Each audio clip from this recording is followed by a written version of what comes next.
बिस्मिल्लाहिर्रहमानिर्रहीम। अस्सलाम वालेकुम डियर स्टूडेंट्स। आज हम पढ़ रहे हैं लेक्चर नंबर N3 और टॉपिक है हमारा इम्पोर्टेंस ऑफ फॉरेस्ट। मतलब हमारे पास जो फॉरेस्ट होते हैं या जंगलात होते हैं उनकी क्या इम्पोर्टेंस है। फॉरेस्ट की इन्वायरमेंट के अंदर जो भी दूसरे ऑर्गेनिज्म हैं या इंक्लूडिंग ह्यूमन बीइंग, वो इन्वायरमेंट में मौजूद ऑर्गेनिजम्स को क्या फ़ायदे पहुंचाते हैं या इन्वायरमेंट के क्लाइमेट के साथ उनका क्या लिंक है, तो ये आज हम इसके बारे में डिस्कस करेंगे। तो सबसे पहले हमारे पास है इम्पोर्टेंस ऑफ फॉरेस्ट के अंदर सोर्स ऑफ फूड। जो फॉरेस्ट होते हैं वो बहुत सारे तरह के फूड का सोर्स होते हैं इन्वायरमेंट के अंदर। वो हमें फ्रूट्स प्रोवाइड करते हैं, इसके अलावा बहुत सारी चीज़ें जो हैं वो फॉरेस्ट से हासिल की जाती हैं। जैसे कि हमारे पास है the forest are important components of human environment. The forest are the source of food for a number of animals. बहुत सारे एनिमल्स के लिए ये फूड का सबब है। जैसे हमारे पास हो गया फ्रूट्स प्रोवाइड करते हैं, इसके अलावा बहुत सारे ऑर्गेनिज्म को जो प्रीडेटर्स हैं उनको प्रे प्रोवाइड करते हैं। इट्स मीन वो ओमनीवोर्स हो गए, हर्बीवोर्स हो गए, इन सब को फूड प्रोवाइड करते हैं। Maintain the food chain.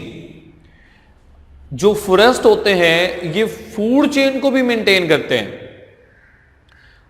Energy को मेंटेन करते हैं, फ्लो ऑफ एनर्जी को मेंटेन करते हैं। इसके अलावा हर्ब एंड श्रब्स ये प्रोवाइड करते हैं।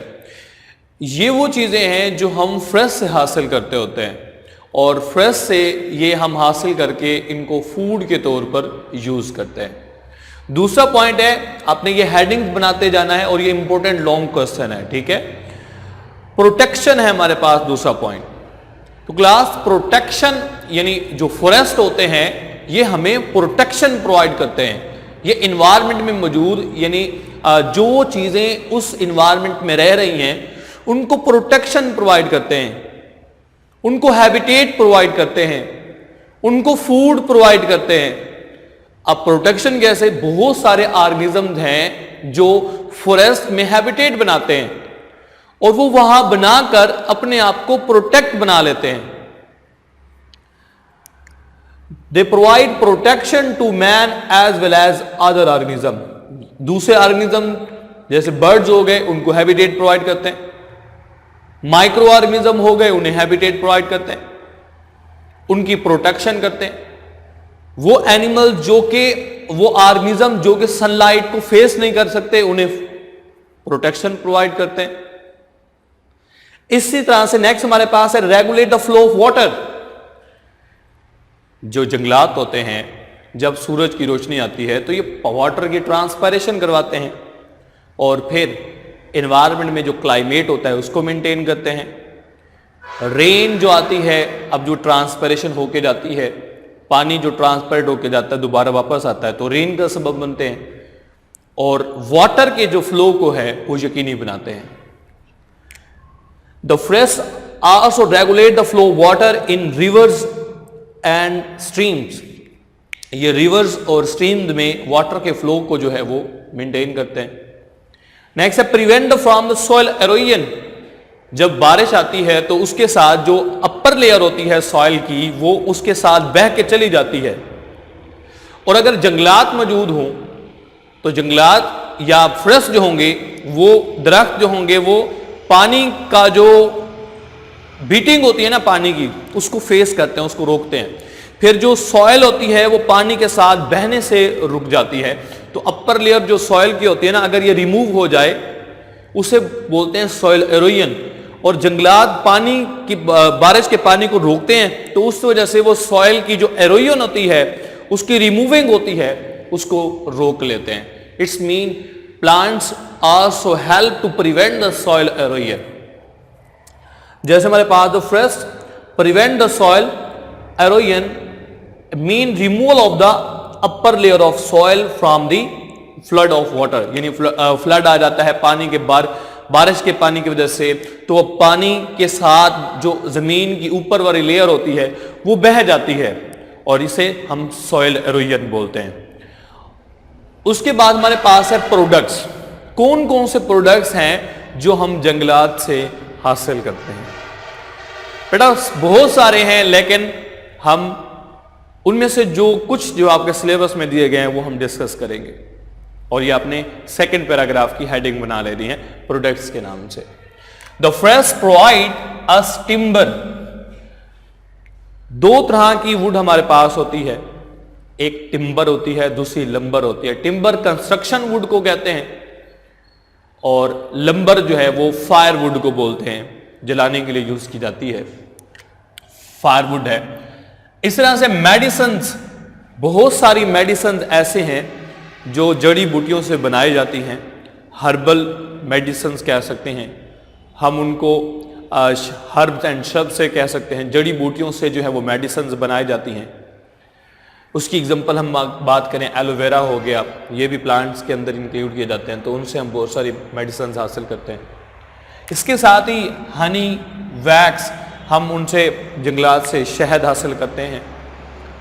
उसके साथ ही हम वैक्स, वेस्ट मटेरियल है प्लांट का, वो हासिल करते होते हैं। और बहुत सारी ऐसी प्रोडक्ट्स हैं जैसे म्यूसिलेज हो गया, म्यूसिलेज फ्रॉम कॉनिफरस प्लांट से हासिल किए जाते हैं।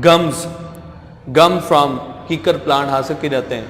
लिटेक्स, इसी तरह से लिटेक्स फ्रॉम रबर प्लांट वो से हासिल किया जाता है। फ्रूट्स, इसके अलावा ऑर्गेनिक फर्टिलाइजर्स, जो प्लांट के पत्ते होते हैं वो गिर जाते हैं तो उनको जो प्लांट गार्डनर्स होते हैं या जो वहाँ पर मौजूद होते हैं उन पत्तों को इकट्ठा करके ऑर्गेनिक फर्टिलाइजर के तौर पर भी हम उनको यूज करते हैं। नेक्स्ट है क्लास, इंपॉर्टेंट शॉर्ट क्वेश्चन है और ये हमारे पास है environmental buffers. How in forest या why forest are called environmental buffers. तो साइड बॉक्स में एमसीक्यू भी करना है। The forest is the environmental buffer. Environmental buffer बोलते हैं ऐसी चीज को जो किसी भी एनवायरमेंट में उसके पीएच को मेंटेन करे, ना तो उसको बढ़ने दे ना ही कम होने दे, उसकी पीएच को जो मेंटेन करे हम उसे बोलते हैं बफर। फॉरेस्ट जो होते हैं हमारे एनवायरमेंट की पीएच को मेंटेन करते हैं। फॉरेस्ट एनवायरमेंट का जो क्लाइमेट होता है उसको मेंटेन करते हैं, वेदर्स को मेंटेन करते हैं, लिविंग कंडीशंस को मेंटेन करते हैं, वाटर के फ्लो को मेंटेन करते हैं। जब बारिश होती है तो बारिश के पानी को स्टेडली और स्लोली जो है वो नीचे जमीन पर जाने देते हैं ताकि वो बारिश का पानी जो है वो उनके अपर लेयर ऑफ सॉइल को रिमूव ना कर जाए। तो इस तरह इसका मतलब ये हुआ पानी के फ्लो को एनवायरमेंट में उसको मेंटेन करते हैं। तो इस वजह से हम बोलते हैं कि जो एनवायरमेंट में जो फॉरेस्ट मौजूद हैं ये इन्वायरमेंटल बफर्स कहलाते हैं। जैसे class, because they maintain the environment in tolerable range. क्या कहते हैं ये एनवायरमेंट को टॉलरेबल रेंज, टॉलरेबल मीन जिसको बर्दाश्त किया जा सकता है, विच कैन इजिली टॉलरेट। इसके साथ ही range where organism can grow easily, जहां पर ऑर्गेनिज्म आसानी से ग्रो कर सकते हैं। It's also mean to maintain the pH, it's also mean to maintain the movement of water, flow of water. इसके साथ ही दे इंटरसेप्ट का मतलब होता है रोक लेना। तो बारिश के पानी को जो हैवी बीटिंग होती है उसको बारिश जो फॉरेस्ट की कैनोपी होती है ना, छत जो होती है लीफ की, वो उसको रोक लेती है और बारिश का पानी डायरेक्ट बजाय हीट करने के सॉइल को वो ऊपर लीफ के ऊपर रह जाता है। और फिर अगर वो फिर बारिश का जो पानी होता है वो लीफ से गिरते गिरते, मिसाल के तौर पर हमारे पास ये फ्रेश मैन फॉरेस्ट से जंगलात 2-3 दरख्त बनाए हैं। अब जब बारिश होगी तो ये बारिश का पानी डायरेक्ट सॉइल के ऊपर जाकर हिट नहीं कर रहा, बल्कि वो जाकर किसके ऊपर, लीफ के ऊपर बिट करेगा। और लीफ के ऊपर जब बीट करेगा तो इसके बाद क्या होगा, बारिश पानी डायरेक्ट नहीं जाएगा, बल्कि ऐसे होता होता एक दरख्त एक लीफ से दूसरे, फिर जाते जाते फिर नीचे जाएगा। और इससे जो हैवीली बीटिंग होती है रेन की, वो डायरेक्ट सॉइल को हिट नहीं करेगी बल्कि लीव्स को जाके हिट करेगी। इसी तरह से heavily rainfall and release the water steadily and slowly to the soil beneath the stream and rivers which start the flow of water them. और इस तरह से जो वाटर का फ्लो होता है वो मेंटेन हो जाता है। इसी तरह से क्लास एमसीक्यू में इंपॉर्टेंट पॉइंट है, the average rainfall is 20 inches in the suitable for the tree growth. Trees की ग्रोथ के लिए जो 20 इंचेस का टेम्परेचर होता है ये वेरी वेरी फेवरेबल होता है।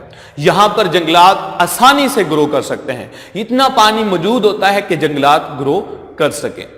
नेक्स्ट पॉइंट है क्लास हमारे पास, control of the soil erosion and its effects.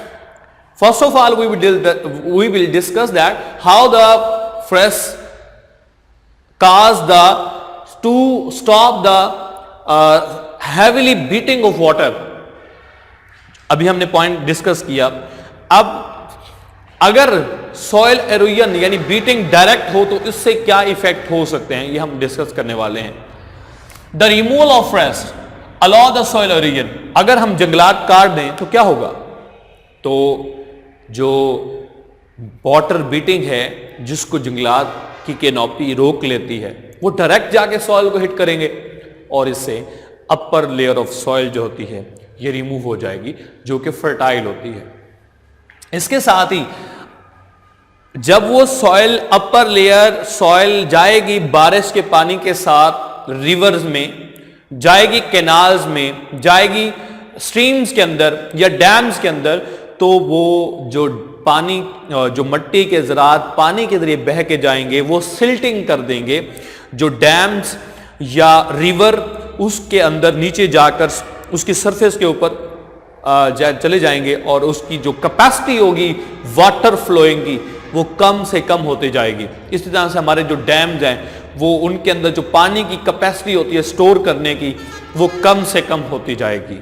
ठीक हो गया class. Silting up the lakes rivers dams and causes heavily floods.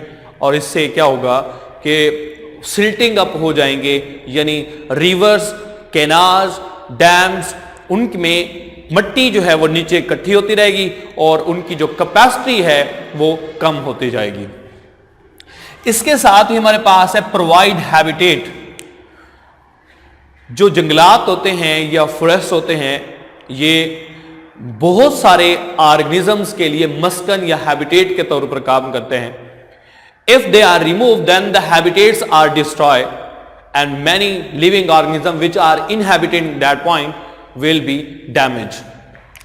Forests provide the habitat and forest removal and causes the loss of thousands of species of plants and animals। और इस तरह से thousands of plants और animals की जो habitat होता है वो डैमेज हो जाएगा। इसके साथ ही हमारे पास है floods in the India and Bangladesh. MCQ में याद रखेगा रिसेंट डेज के अंदर बांग्लादेश और इंडिया के अंदर बहुत बड़े फ्लड्स आए हैं क्योंकि वहां पर जो जंगलात हैं वो काटे जा चुके हैं और उसकी वजह से जो पानी के फ्लो होता है उसको रोका नहीं जा सका और in the cause heavily destruction the destruction या deforestation cause the destruction of floods and in India and Bangladesh in recent days. MCQ में नेक्स्ट फॉरेस्ट एंड क्लाइमेट। अभी हमने पढ़ा कि जो फॉरेस्ट होते हैं वो क्लाइमेट को मेंटेन करते हैं यानी जो बारिश का पानी होता है वो ट्रांसपरेशन होकर ऊपर जाता है और वो इन्वायरमेंट में कूलिंग इफेक्ट प्रोवाइड कर जाता है, टेम्परेचर को मेंटेन कर देता है और दोबारा जब वही पानी बारिश के जरिए नीचे आता है तो वो इन्वायरमेंट का जो टेम्परेचर होता है वो एक स्टेडली वे के अंदर मेंटेन हो जाता है। और अगर ये जंगलात काट दिए जाएंगे तो जो डे और नाइट का टेम्परेचर होता है उसमें बहुत सारा फर्क आ जाएगा और इस डिफरेंस की वजह से जो डिफरेंट ऑर्गेनिजम्स हैं वो इस इन्वायरमेंट के मौजूद टेम्परेचर को फेस नहीं कर पाएंगे क्योंकि वो टेम्परेचर उनकी लाइफ के लिए फेवरेबल नहीं होगा। The rain maintain the climate of the environment if the forest are remove. अगर फॉरेस्ट काट दिए जाए तो क्या होगा, then source of the rain is remove. अब जो रेन का सोर्स होता है वो खत्म हो जाएगा क्योंकि ट्रांसपरेशन नहीं होगी एंड क्लाउड कवर रिड्यूस। और क्लाउड कवर यानी जो बादल होते हैं वो भी कम हो जाएंगे। Locally and dramatically climate change और वहां पर जो क्लाइमेट होगा, जिन्हीं लंबे अरसे की जो मौसम की कैफियत होती है वो चेंज हो जाएगी। और इस तरह से difference between day and night time change the considerably, और टेम्परेचर जो दिन और रात का होता है वो बहुत ज्यादा चेंज हो जाएगा। इसके साथ लास्ट पॉइंट है हमारे पास फॉरेस्ट एंड बायोडाइवर्सिटी। बहुत सारे फॉरेस्ट जो हैं वो इन्वायरमेंट में मौजूद लिविंग ऑर्गेनिज्म को एक हैबिटेट प्रोवाइड करते हैं, वहां पर रहने की जगह प्रोवाइड करते हैं, और फॉरेस्ट के ऊपर ही डिपेंड करता है कि वहां पर रहने वाले जो बायोडाइवर्सिटी है वो कैसे होगी। बेसिकली बायोडाइवर्सिटी का मतलब होता है variety with in the species and among the species. Living organism में किसी भी जगह पर वैरायटी ऑफ ऑर्गेनिज्म को वहां पर मौजूद हम क्या बोलते होते हैं, उसका क्लाइमेट बोलते होते, बायोडाइवर्सिटी बोलते हैं, सॉरी। यानी किसी भी ऑर्गेनिज्म की इन्वायरमेंट में जो वैरायटी होती है उस वैरायटी को हम उसकी बायोडाइवर्सिटी बोलते हैं। और जो बायोडाइवर्सिटी है ये ट्रॉपिकल फॉरेस्ट के अंदर जो है वो फॉरेस्ट अपना इंपॉर्टेंट रोल प्ले करते हैं। ट्रॉपिक्स वो एरियाज हैं जहां पर सूरज की रोशनी तिरछी पड़ती है, और मोस्टली वो एरियाज जो टेम्परेचर होता है वो लो होता है, और फॉरेस्ट बहुत सारे ऑर्गेनिज्म को वहां पर टेम्परेचर को मेंटेन करवाने में इन्वॉल्व होते हैं, वहां पर रहने की जगह प्रोवाइड करते हैं, क्योंकि वो जगह सारा साल बर्फ से ढकी रहती है, तो ये उस टेम्परेचर को मेंटेन करने में अपना रोल प्ले करते हैं। तो क्लास यहां पर हमारा लेक्चर एंड होता है। Thank you class, Allah Hafiz.